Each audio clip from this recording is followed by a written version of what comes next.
Merci beaucoup Muriel pour cet exposé extrêmement didactique et très pratique. Et donc nous allons pouvoir passer aux questions. Et puis bravo à tous les orateurs aussi pour le respect du timing qui est parfait. Donc on passe aux questions. Il y a pas mal de questions. Alors peut-être les premières questions, je vais les adresser à Florent. Puis, ça parle de l'hypertonie oculaire en fait. Donc, les internautes voudraient savoir, chez un patient qui n'a pas de facteur de risque euh, particulier, qui est juste hypertone, à partir de quel niveau de tension on traite? Je vais te donner deux, trois questions. Euh, à partir de quel niveau de tension, de première intention, on instaure une bithérapie? Et la troisième question, faut-il faire un wash-out avant de switcher, en fait, d'une thérapie à l'autre? Alors, la première question, chez un patient qui n'a pas de facteur de risque, il y a quand même un élément important et qui fait qu'on ne peut pas donner, je ne vais pas répondre 24, 25, 26, c'est quand même la pachymétrie. On l'a vu dans les études et l'OHTS, c'est vraiment un élément avec le niveau de la PIO fondamentale. Et donc voilà, autant on pourrait dire sur une cornée d'épaisseur normale, 540, 550, c'est peut-être un seuil à 25, 26. Et voilà, la réponse dépend totalement de la pachymétrie. Et donc c'est un élément à prendre en compte. Si on a un doute, ou si voilà, on n'est pas habitué ou que la décision paraît un peu difficile, n'hésitez pas pour les auditeurs à utiliser le calculateur de l'OHTS, hein, il est bien. Et parfois même, quand on le fait, on est surpris des résultats et on avait un peu sous-estimé ou surestimé le risque. Donc voilà, ça permet d'être précis, quantitatif, basé sur la littérature. Donc n'hésitez pas, hein, vous avez la PIO, la pachymétrie, d'autres facteurs de risque. Vous renseignez et on a une réponse très précise. La deuxième question, c'était en cas d'hypertonie. Pascal, si j'ai bien C'était mémorisé, voilà, la quand bithérapie. instaures-tu une bithérapie, voilà, une bithérapie d'emblée, de première Alors, intention en fait. c'est quand même vraiment exceptionnel. Débuter en cas d'hypertonie, donc sans neuropathie glaucomateuse par une bithérapie, c'est vraiment exceptionnel. Si on a une dispersion pigmentaire, une pseudoexfoliation, une PIO à plus de 40, ça peut parfois être considéré, mais c'est quand même très très rare quand on n'a pas de neuropathie glaucomateuse. Je pense que le message, c'est que normalement, sauf PIO extrêmement élevé, on débute par une monothérapie. Et la troisième question, c'était le switch. En cas de switch, est-ce qu'il faut faire un washout? Oui. Bon, généralement, si on fait un switch, c'est que soit la PIO est pas bien contrôlée, donc pas efficace, soit le traitement mal toléré. Je pense pas forcément qu'il y ait besoin de faire un switch. À mon avis, c'est rarement fait. Je dirais un cas possible, c'est un traitement extrêmement mal toléré avec la surface oculaire très altérée. Oui. On peut à ce moment-là faire un washout, voilà, quelques semaines, donner des lubrifiants, éventuellement un petit peu d'anti-inflammatoire topique et attendre effectivement au bout de quelques semaines pour remettre le traitement lorsque la surface oculaire est en meilleur état. Mais voilà, c'est des cas vraiment de mauvaise tolérance. À ce moment-là, quelques semaines de switch, enfin de wash-out, d'arrêt, avant de remettre un traitement. Et là, je pense en effet que c'est intéressant et c'est logique comme façon de faire. On peut peut-être Merci. compléter par, merci Florent, on peut peut-être compléter une petite question, c'est si ton patient est myope, est-ce que tu vas avoir, myope fort, hein, je dis pas -1, mais est-ce que tu vas avoir une attitude différente? Ah oui, oui, tout à fait. En cas d'hypertonie chez un myope, la myopie est un facteur de risque de glaucome, indiscutablement. Je pense qu'à partir d'une myopie de -3 et sans aucun doute à partir d'une myopie de -6, c'est un élément. Alors il y en a d'autres, il y a la PIO, il y a la pachymétrie, il y a les antécédents, etc. Mais oui, oui, hein, la myopie, sans aucun doute, fera traiter plus facilement une hypertonie à niveau égal de PIO par rapport à un non-myope. Et une question peut-être qui s'adresse à Jean-Philippe, si on constate une pression insuffisamment abaissée avec une famille de prostaglandines, est-ce que tu switches ou est-ce que tu essayes une autre famille de prostaglandines? Merci de cette question. Juste un premier pas par rapport au débat d'avant. Je crois qu'il ne faut jamais vraiment commencer par une bithérapie. De temps en temps, on a des surprises absolument extraordinaires. Moi, j'ai en mémoire un patient qui avait 40 de pression oculaire et avec une prostaglandine, il tombe à 10. Il arrête son traitement, il remonte à 40, il redescend à 10. Si on avait pris une combinaison, forcément, on aurait tout gardé. On a de temps en temps la chance d'avoir des patients comme ça. Alors, quand au contraire, un patient ne répond pas dans une classe thérapeutique, en particulier les prostaglandines, bon, j'ai souvent essayé les autres, et a priori, je pense que c'est peu probable que ça fonctionne vraiment de manière très différente d'une molécule à une autre. Ce qui fait, je crois qu'il vaut mieux changer de classe thérapeutique. Il faut aussi se poser des questions sur l'observance, hein, si le patient vraiment ne répond pas à un médicament et dira qu'il le prend quand même. Donc, plutôt changer de classe thérapeutique. Il y a assez faible probabilité qu'au sein des prostaglandines en particulier, on ait une différence majeure d'efficacité. En termes de tolérance, ça c'est très différent. oui, on peut avoir une tolérance parfaite avec l'un et vraiment pas supporter l'autre. Mais en termes d'efficacité, je ne crois pas, en fait. Très bien. Et en dehors des alpha-agonistes qui présentent une tachyphylaxie, la iopidine pour ne pas la citer, est-ce qu'il y a d'autres classes thérapeutiques pour lesquelles on peut craindre une tachyphylaxie? Alors, je pense qu'en effet, tous les systèmes bloquants, la Mhm. nature n'a pas créé de système bloquant. Donc, très naturellement, lorsque le système est bloqué, la nature imagine que ça ne peut pas fonctionner et crée de nouveaux récepteurs. Donc, les alpha-agonistes, absolument, qui sont responsables d'une tachyphylaxie très rapide, en particulier avec la iopidine, plus de 3 mois de traitement, il y a de fortes probabilités pour que ça ne marche pas, mais les bêta-bloquants aussi. Donc, je pense que les bêta-bloquants aussi sont susceptibles d'avoir une tachyphylaxie.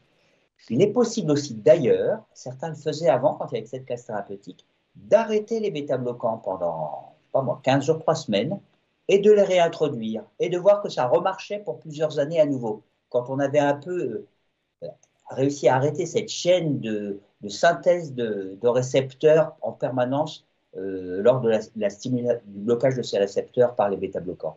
Donc à l'époque où il n'y avait pas tellement de choix, on arrêtait et on reprenait, et parfois ça marchait. Les deux classes thérapeutiques, ce sont celles-ci, je pense. Très bien. Et une autre question sur les indications des molécules à utiliser chez l'enfant. Alors on dit que celui qu'il ne faut pas utiliser, hein, c'est les adrénergiques, c'est-à-dire l'alphagan, parce que l'alphagan, déjà chez la iopidine aussi d'ailleurs, les adrénergiques, déjà chez les adultes, sont susceptibles de passer dans le système nerveux central et d'entraîner des phénomènes curieux de somnolence, de fatigue incompréhensible. Et chez les enfants, la protection ménagée n'est pas suffisante et le passage est encore plus important et il y a des risques de convulsions et d'éléments plus importants. En revanche, les prostaglandines, on ne savait pas vraiment pendant des années si on pouvait les donner. Il y a plusieurs études qui ont obtenu l'homologation pour l'utilisation dans le glaucome pédiatrique. Donc, on peut dire que celles qui ont vraiment prouvé leur efficacité, ce sont les prostaglandines. On peut penser que les bêta-bloquants aussi, d'ailleurs, mais enfin, ça n'a pas été aussi bien prouvé. Et les adrénergiques, sûrement pas. Alors, il y a une autre question aussi. Est-ce qu'il faut faire un bilan particulier avant de prescrire un bêta-bloquant, par exemple, surtout chez les personnes âgées? Et une autre question aussi, c'est que si tu as une combinaison fixe qui ne fonctionne pas bien, est-ce que tu as intérêt à, à désolidariser les deux molécules? Est-ce qu'on aura peut-être une efficacité plus importante qu'une combinaison fixe? Euh, Le bilan, chacun peut avoir son avis, peut-être les autres orateurs aussi. Personnellement, je n'en demande pas. Je devrais peut-être, un patient, évidemment, qui me dit qu'il a un problème cardiaque, là, je demande l'avis du cardiologue.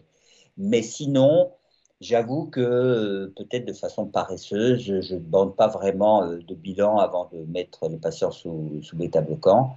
En revanche, bon, dès qu'il y a des effets secondaires, enfin, bon, si on sait qu'ils sont asthmatiques, bien sûr, on ne fera pas. En revanche, qu'on peut souvent constater, c'est que si vous donnez un traitement à un patient de 60 ans à base de bêta-bloquant, par exemple, bon, ben, il va le garder pendant 15 ou 20 ans de sa vie. Et peut-être 10 ans plus tard, il aura une bronchite chronique, un peu asthmatiforme. Et le fait de l'arrêter, il se sentira mieux. Et donc, souvent, on dit qu'on se rend compte des effets secondaires des bêta-bloquants à ce moment-là. Alors, pour la dissociation, oui, ça m'arrive. Ça m'arrive de proposer un bêta-bloquant à longue durée le matin et le traitement, l'autre, le soir. Mais je ne suis pas convaincu que ça vraiment change beaucoup les choses. En fait. Et est-ce qu'il y a des associations fixes à éviter pour limiter les risques d'inflammation de la surface oculaire? Moi, il y a un médicament, pour être honnête, que je ne prescris jamais, c'est le Simbrinza. Je trouve que celui-ci donne une rougeur oculaire chronique terrible. C'est vraiment le seul traitement que j'arrête, quelle que soit la pression oculaire qui en serait la conséquence, avant le traitement, avant la chirurgie du glaucome, au moins un mois avant. Je crois vraiment Surtout les autres, si, on peut peut-être c'est ça. espérer, mais je ne sais pas ce que vous en pensez. Le Ben, c'est Simbrinza, surtout s'il est associé au gant fort, parce qu'on voit quand alors même c'est beaucoup encore pire. d'associations Simbraza gant fort qui, pour des patients avant la chirurgie, effectivement, qui laissent envisager un pronostic très sombre de la chirurgie, tellement ça modifie les tissus. Et là, le On a aussi wash-out est intéressant justement pour diminuer l'inflammation, hein. Tous les chirurgiens du glaucome savent bien qu'il vaut mieux effectivement avoir une conjonctive un peu plus saine. Je me Peut-être souviens une que question. je me Vas-y. souviens quand on hospitalisait les malades un jour avant la chirurgie du glaucome, euh, je demandais à tous les patients qui étaient sous traitement, par exemple avec une prostaglandine autour de 15, d'arrêter leur traitement pour faire un petit wash-out de quelques jours. Et j'ai quand même été très surpris des valeurs pressionnelles, qui pouvaient rester à 13 ou à 15 ou monter à 35. Donc c'est difficile de savoir ce qui se passe quand on fait le wash-out. De temps en temps, ça ne change rien, et de temps en temps, c'est spectaculairement différent, même au bout de 3 jours. Mais quand vous justement. faites un wash-out, de toute façon, vous prescrivez toujours du Diamox ou pas? Ben non, parce que non. Non, ça dépend de la pression, bien sûr. Si c'est un patient avec un déficit proche du point de fixation, mais à une tension à 15, je ne mettrai pas fortement de Diamox. S'il a une hypertonie, et que j'ai décidé d'opérer, s'il a une hypertonie à 25, ben oui, je pense. Donc, une question qui s'adresserait plus volontiers à Muriel. Est-ce qu'il t'arrive, Muriel, d'envisager non pas une surenchère au niveau des traitements, mais au contraire une désescalade thérapeutique? Ben oui, tout à fait. C'est ce que disait le professeur Norman, c'est-à-dire que parfois on a des patients qui ont de telles inflammations oculaires et qui ont probablement également une trabéculopathie inflammatoire. Et cet œdème du trabéculum participe à la surpression de l'œil et parfois on a vraiment la surprise quand on réduit le traitement. Moi, souvent même je le réduis à zéro. Je dis on va remettre les cartes à zéro, puis petit à petit on essaiera de les réintroduire et on a de très bonnes surprises. Et pour la question du Diamox, moi, je réfléchis souvent en fonction du point de fixation, c'est-à-dire si j'ai des patients qui ont des déficits proches du point de fixation et de fortes tensions sans traitement, je les mets volontiers sous Diamox quand on peut. Et puis, si j'ai des déficits plus périphériques, des tensions qui sont moins élevées, je ne proposerai pas forcément le Diamox qui fatigue énormément les patients. Euh, à ce titre, on peut d'ailleurs réduire un peu les effets indésirables en leur disant de boire de l'eau bicarbonatée, de l'eau de Vichy ou de prendre du bicarbonate parce que souvent la fatigue, les fourmis sont liées un peu à l'acidose métabolique et quand on leur dit de boire de l'eau de Vichy ou de prendre du bicarbonate, ça améliore beaucoup leurs symptômes. Tu as plutôt tendance à prescrire du Diamox fractionné ou plutôt un comprimé matin et soir ou plutôt un demi-comprimé 3 ou 4 fois par jour? Alors souvent, je fais soit j'ai vraiment besoin d'un abaissement pressionnel important et c'est un Diamox matin, midi, soir plus un Diffuca matin, midi, soir. Soit je peux mettre à demi-dose avec un demi-Diamox matin, midi, soir et un Diffuca par jour. Si je Allez, peux me ok. permettre de rajouter quelque chose à ce sujet-là, quand les patients sont sous Diamox, systématiquement, je leur demande à l'heure à laquelle ils ont pris le Diamox. Parce que la durée d'efficacité est tellement courte que 2 heures après, c'est magnifique et 5 heures après, c'est plus rien. Et c'est pour ça que la chronobiologie du Diamox, elle est vraiment beaucoup plus importante que les autres. Donc, c'est vraiment, j'ai le même avis que Muriel, 3 fois par jour, en diminuant les doses peut-être si on a moins d'efficacité recherchée, mais toujours 3 fois par Voilà, jour. c'est ça. C'est pas matin et soir, oui. Alors, j'ai peut-être une question pour Florent. Il y avait deux questions. Il y avait d'abord, que peut-on prescrire chez une femme enceinte? Et d'autre part, dans un glaucome à pression normale qui est visiblement diagnostiqué glaucome à pression normale, qui a 9-10 de tension, est-ce qu'on prescrit quelque chose et quoi? Alors, la question de la femme enceinte, c'est une question assez complexe parce que ça dépend des trimestres de grossesse. D'ailleurs, on avait écrit, et je crois que certaines d'entre vous y avaient participé, on avait écrit des recommandations sur le sujet où voilà, on distinguait trimestre par trimestre. Je crois, Muriel, tu avais participé. Bon, globalement, les alpha-agonistes, comme l'a dit Jean-Philippe, pour les mêmes raisons que chez l'enfant, on les évite. Les bêta-bloquants posent peu de risques.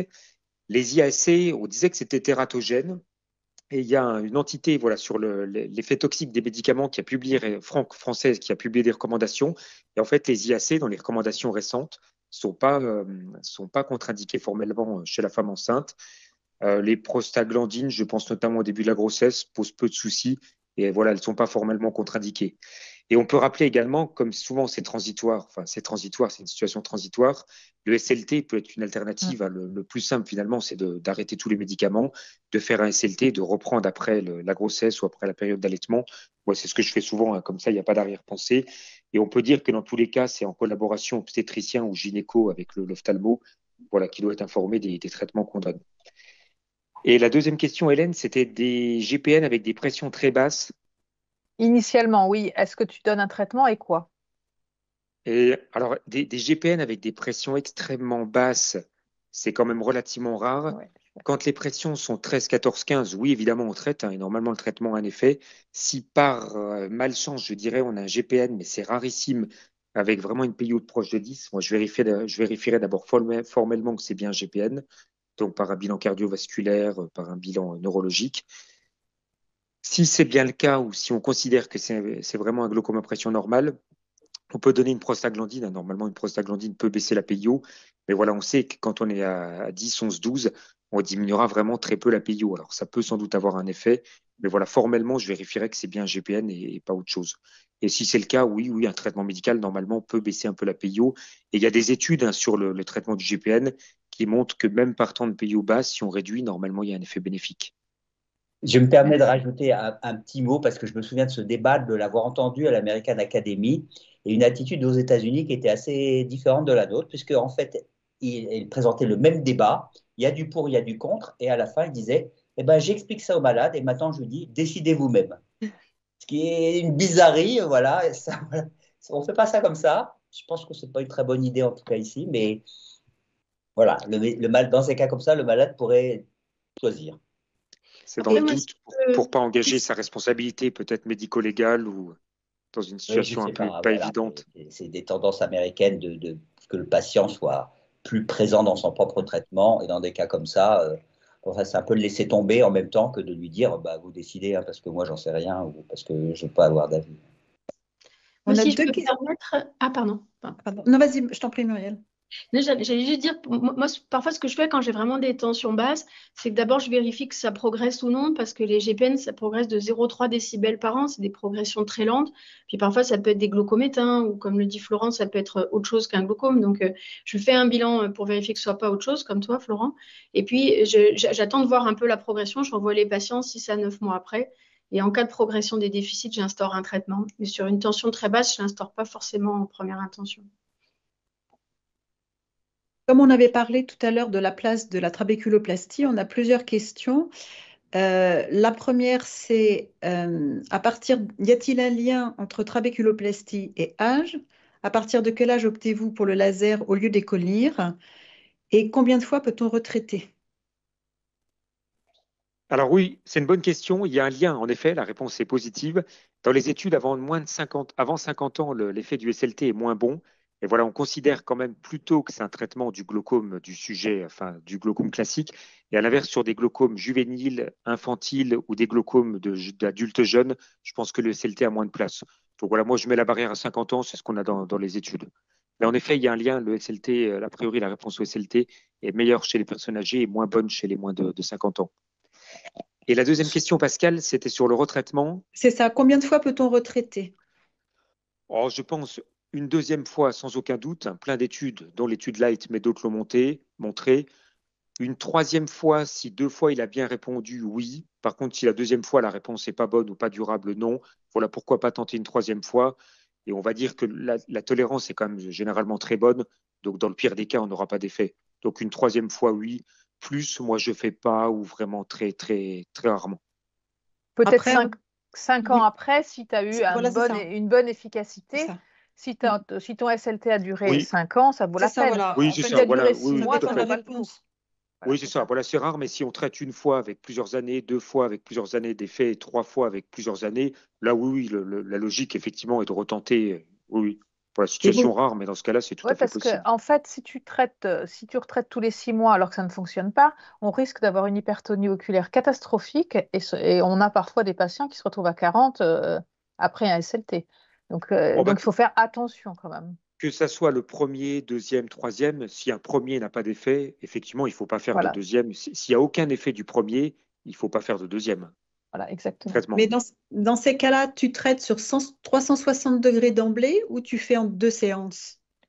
Alors, moi, alors c'est un débat, les réponses souvent sont assez variées. Moi, classiquement, quasiment toujours, je traite 360 degrés, je fais une moitié et quelques semaines après l'autre moitié Ah oui, systématiquement, mais tu le fais en 2 fois.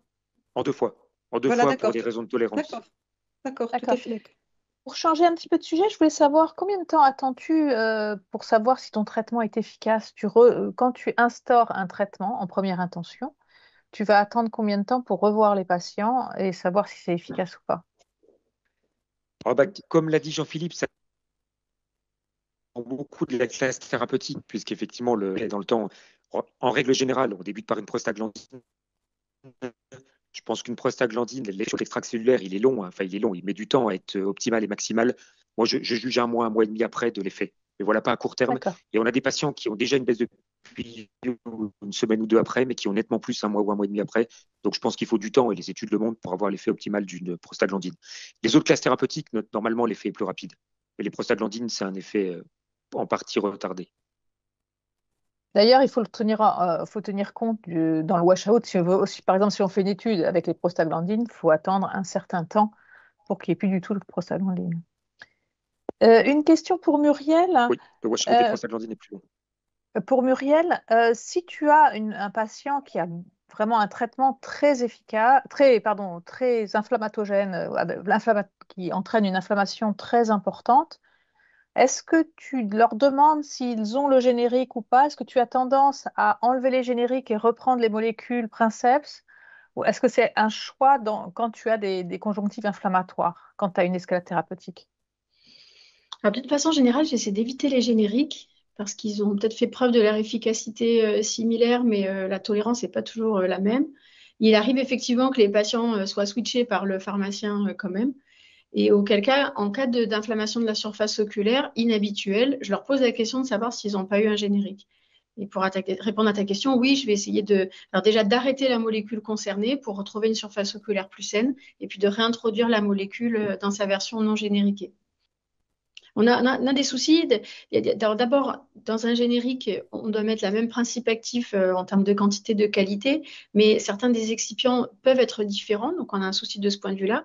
Et parfois, on a aussi des soucis avec les flacons qui sont relativement mous, et du coup, quand le patient met une goutte, il y en a plusieurs qui sortent, et je pense que ça participe à la majoration des effets indésirables de ces collyres. Et c'est quelque chose qu'il faudra améliorer si on va dans la voie des génériques. Je suis d'accord avec toi. Normalement, on met des génériques pour dépenser moins d'argent, mais parfois, le flacon est vide au bout de 15 jours. Donc, ils sont obligés d'en racheter 2 pour le mois. Donc, c'est un peu compliqué. Pascal, vas-y.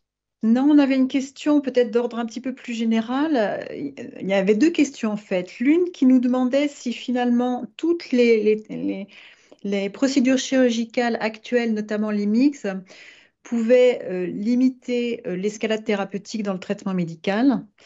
Et la seconde était, y a-t-il une réflexion mondiale sur les aspects financiers et approches de solutions de traitement chez les familles glaucomateuses, surtout dans les pays sous-développés où il n'existe pas de prise en charge ou sécurité sociale?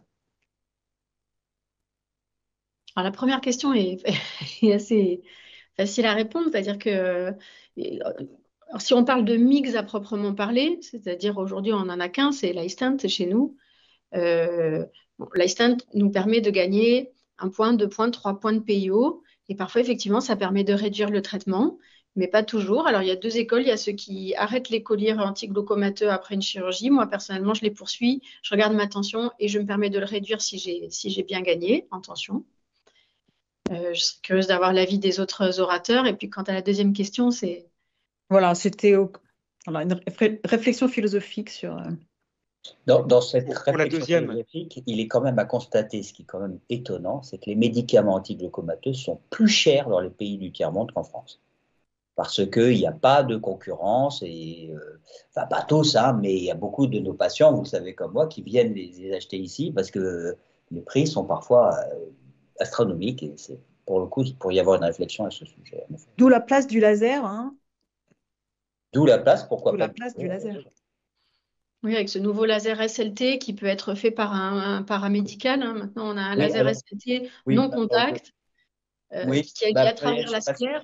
Tu as déjà tenté ça, mais moi, je crois que ce soit un grand coup publicitaire, cette affaire. Hein. C'est-à-dire, ça s'appelle Direct SLT. En 4 secondes, on fait le tour en faisant une sorte de sinusoïde, en espérant tomber sur le trabéculum à chaque fois. Je veux bien croire que sur un angle largement ouvert et bien pigmenté, on y arrive, mais si on ne regarde pas ce qu'on fait et qu'on fait un peu dans tous les sens, je vois mal comment ça pourrait réellement remplacer les choses. Et en plus, sur ce sujet précis. Il n'y a qu'une seule étude qui a été faite en 2021 qui a présenté la méthodologie. Personnellement, j'ai encore vu aucune étude vraiment faite en dehors de cette première étude qui confirme que c'est une solution réelle qui sera en effet presque magique. 4 secondes devant l'appareil, c'est réglé. J'y crois pas vraiment. Oui, tu as raison, le trabéculum a une bande très étroite. Difficile d'imaginer qu'on puisse traiter la bonne zone sans visualisation. Et puis avec une intensité, on sait bien qu'elle dépend complètement de la pigmentation. Donc, comment savoir à quel endroit Et de l'épaisseur des tissus, de l'épaisseur de la sclère, de l'épaisseur de la cornée. Je pense que c'est un gros coup publicitaire et je suis presque convaincu qu'on n'en parlera plus très bientôt.